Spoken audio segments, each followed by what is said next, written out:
The release of Fatal Fury 1 in 1991 marked the beginning of SNK's journey towards creating an expansive universe of iconic fighting game IPs. Fatal Fury 1 was SNK's first proper fighting game, and its success laid the foundation for the company to focus on the genre, ultimately becoming renowned as one of the top fighting game developers in the world. A key reason behind Fatal Fury's success was its compelling story. In this video, we'll delve into the detailed narrative of the first Fatal Fury game. But before we do that, a gentle reminder to like, subscribe, hit the notification bell so that you are notified whenever I drop a new Fatal Fury lore video. Before we dive into the story of Fatal Fury 1, let's recap the events we explored in a previous video, the epic prelude to Fatal Fury, which you can watch in its entirety by pressing the link in the description or the one appearing on top of this video. During the Shin Dynasty, a powerful warrior general, Jin Oryu, inscribed the secret to immortality onto 3 sacred scrolls, which he entrusted to his sons. Over time, these scrolls became scattered across the globe and were sought after by emperors, rulers, and dynasties. By the 19th century, only one scroll remained within the Jin family. The second was claimed by the renowned Stroheim family in Germany, and the third found its way to the martial arts school of Hakyuku Seiken. These scrolls faded into obscurity until they were rediscovered by Geese Howard, a young orphan living in Southtown, USA. Born to an Austrian father, Rudolf, and a German mother, Maria, Geese grew up in poverty after Rudolf abandoned his family to be adopted by the Stroheim. Fueled by hatred, Geese sought revenge but was defeated by his half-brother Wolfgang Krauser and cast out of the Stroheim castle.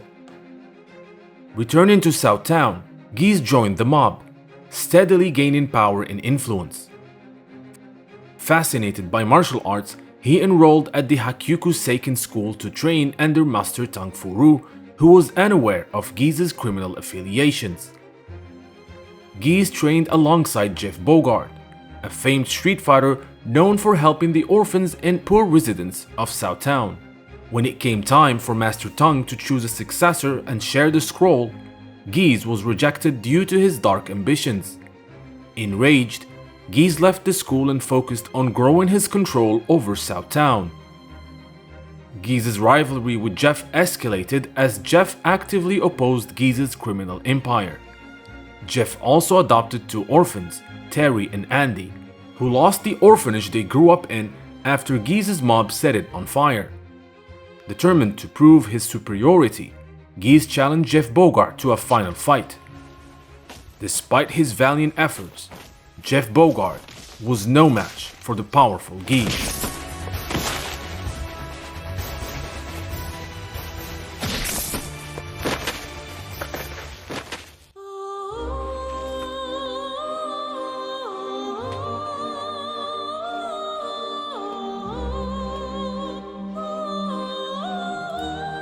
Jeff Bogard, the man who had spent most of his life caring for the city of Southtown and its orphans, is dead. Murdered by none other than his former friend and training partner, the emerging crime lord of Southtown, Geese Howard. This horrible act left his newly adopted children, Terry and Andy, orphans once again.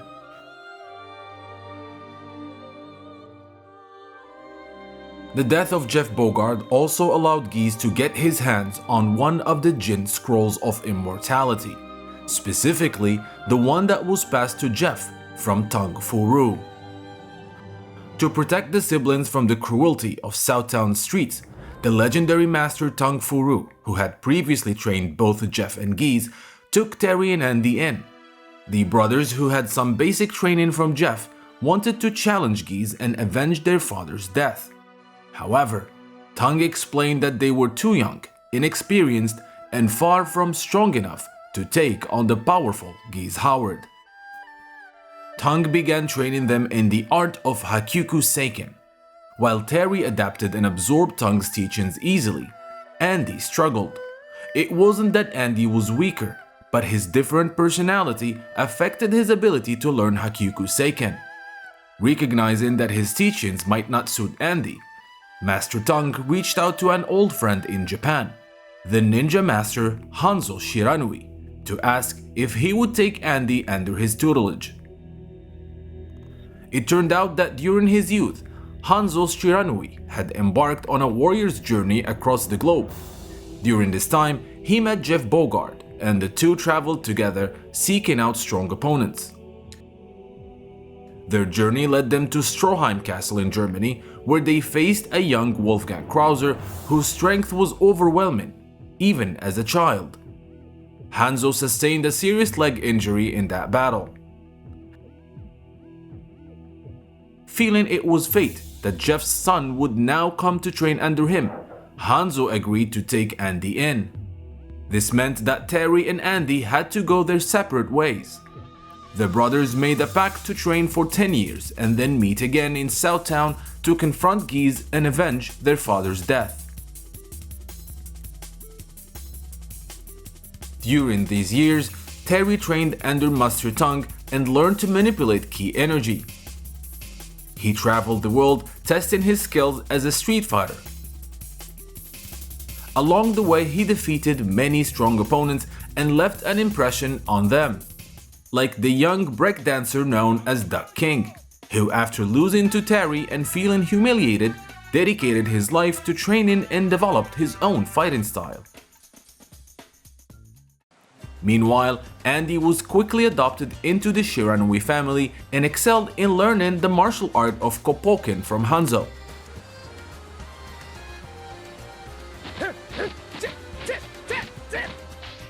He also learned few techniques from Hanzo's friend, the old master Jubei Yamada.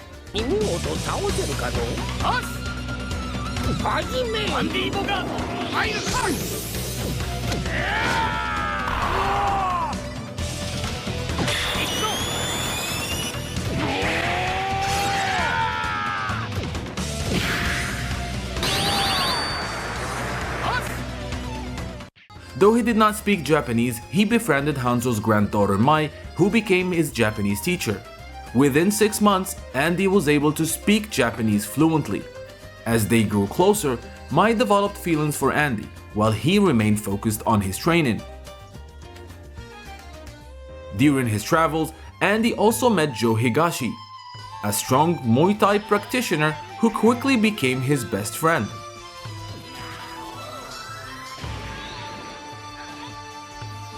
Joe, a Japanese martial artist, had traveled to Thailand to learn Muay Thai and soon became the champion after defeating the then title holder Hua Jai.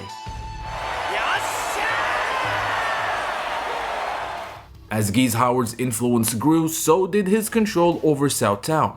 He surrounded himself with powerful warriors, including the former Muay Thai champion Hua Jai, as well as Raiden, a former pro wrestler, and finally Billy Khan, a British fighter who masters the art of Santetsu-kon.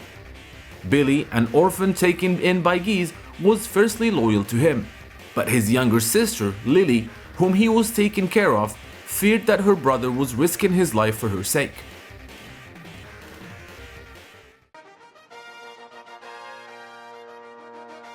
Geese's obsession with martial arts led him to host several iterations of the King of Fighters tournament, which served as a gambling event for the mob families under his control.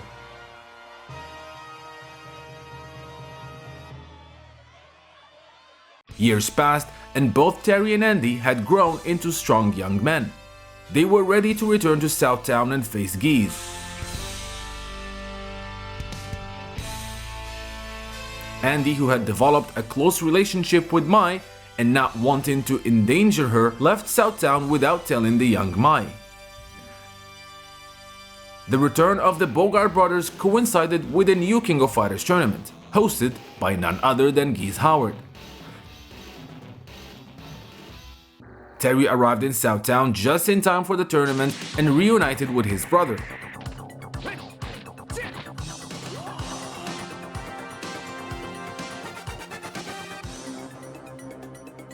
On his arrival though, Terry had a brief encounter with Geese, reigniting his anger.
But he held back and decided to save the fight for the tournament.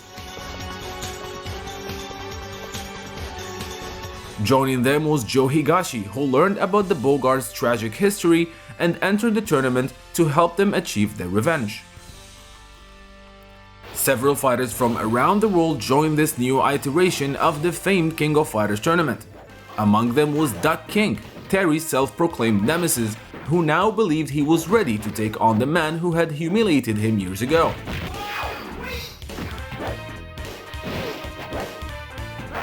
Another fighter is Richard Meyer, the owner of the famous Pow Pow Cafe in Southtown, a popular hangout for strong fighters who enjoy both good drinks and good brawls.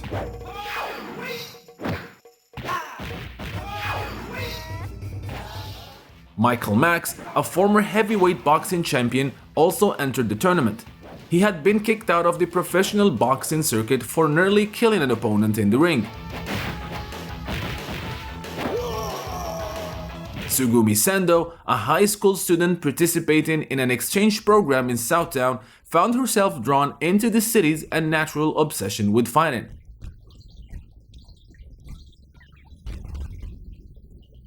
Another notable participant was Toji Sakata, a once renowned Aikido master who had lost his passion for fighting after the murder of his best friend, Tatsumi Suo. Tatsumi had been the man who originally trained Geese Howard. Upon learning that Geese was hosting the tournament, Toji decided to enter to avenge his friend's death at Geese's hands.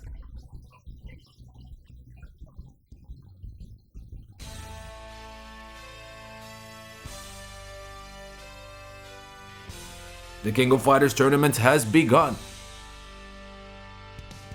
Terry, in particular, was seen as the star of the event, quickly gaining many fans around Southtown. Among them was a young woman named Alice Nakata, who had been captivated by Terry ever since she saw him in a street fight. Alice began following the Lone Wolf, hoping to learn his fighting style by observing his battles. She also seemed to have developed a romantic interest in him.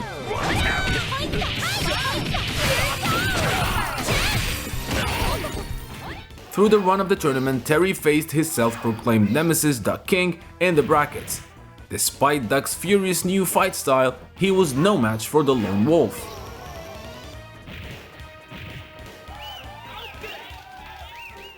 Throughout the tournament, Geese Howard closely watched the matches, especially keeping an eye on the Bogard brothers. He didn't realize they were the adoptive sons of his old friend Jeff Bogard until he noticed their last name. The revelation reignited his hatred for the Bogards and Tang Furu. Andy and Joe also excelled in their performances. Joe faced his old nemesis Hua Jai, who was now one of Geese's subordinates.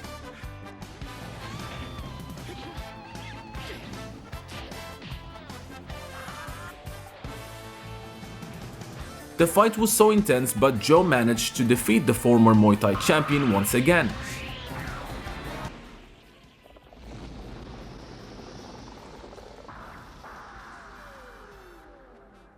This defeat had a profound effect on Hua Jai, who realized his losses stemmed from a weak spirit. He immediately decided to leave Geese's employment, seeking a new path. Andy, the Kopokan practitioner, faced another of Geese's henchmen, the formidable Raiden. Despite the tough challenge, Andy won his match, showcasing his growing skill.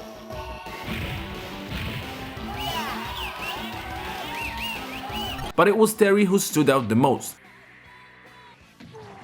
defeating every opponent and reaching the tournament's final round against Billy Khan, the undefeated champion of the King of Fighters.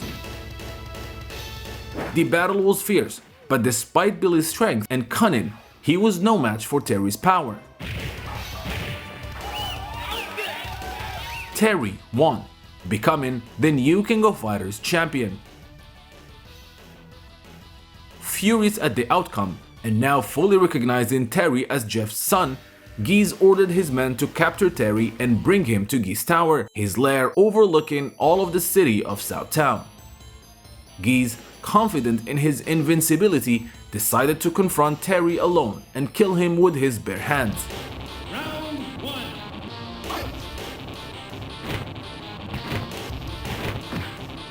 Seeing this as his chance to eliminate Jeff's legacy, he ordered his men not to interfere, and the two began their fateful battle atop Geese Tower. This was Terry's toughest battle yet. Geese was the strongest opponent he had ever faced, and the fight was heavily one-sided, with Terry struggling against the crime lord's overwhelming strength. Just as Terry was on the brink of defeat, memories of his father's murder and the harsh life that followed flashed through his mind. He also recalled his years of training and everything he had learned. Fueled by determination, passion, and hatred, Terry summoned all of his strength for a final attack. The move was so powerful that it sent Geese flying off the tower. As Geese fell, Terry, regaining his composure, rushed to save him, but it was too late. Geese plummeted to his apparent death. With Geese's fall, it seemed the Bogards' quest for revenge had come to an end. Terry left Geese Tower and reunited with Andy and Joe. Now that their lifelong mission was complete, Terry began to wonder about his future and purpose. However, through his participation in the King of Fighters tournament, Terry found a new home in Southtown and a family and the friends he made along the way, such as Richard Meyer and his former rival Duck King. The news of Geese's apparent demise threw Southtown's underworld into chaos.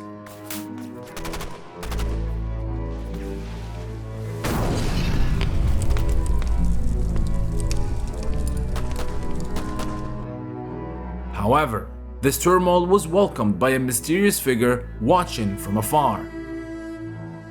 Geese's half-brother, Wolfgang Krauser. I hope you guys enjoyed this video. Don't forget to like and subscribe. Big shout out to the channel's patrons and premium subscribers for supporting the channel. You can become a patron by checking the link below this video, or a premium subscriber by clicking the join button below. Patrons and premium subscribers get early access to all the lore videos and documentaries, as well as other digital goodies. Until next time, thank you guys for watching.